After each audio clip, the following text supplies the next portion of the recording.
Dwi'n Carter dwi, dwi newydd gorffen dysgu Canolradd. Dwi'n dod allan o Gymru'n wreiddiol o Gernyw.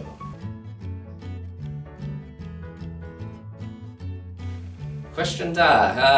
Pan o'n i'n symud i Gymru yn 2012, o'n i'n meddwl beth yw'r yr ystyr geiriau ar arwyddion ffyrdd. Ond rwy'n meddwl, sut ydw i'n ganu pethau fel hyn, Dwi'n wedi clywed y iaith hefyd, ond rwy'n meddwl, pam lai, siwr fod, byddwn i'n dal ati yn dechrau dysgu.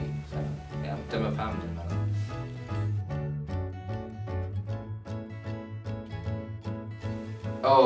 Dwi'n meddwl mae pethau cymdeithasol. Dwi wedi cwrdd â llawer o ffrindiau newydd, pobl gwych, mae pethau, digwyddiadau Cymraeg, gigs, quizzes, pethau fel hyn yn iawn.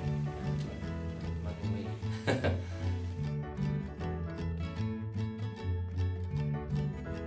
Dwi'n mynd i'r Clonca'r Cwtch yn Siapter bob nos Lun. Yn llawer o bethau eraill, falle gormod. Llawer o bobl yn dweud dwi'n gwneud gormod, ond ti ddim yn gallu gwneud gormod. Os ti'n mwynhau y pell, pam lai.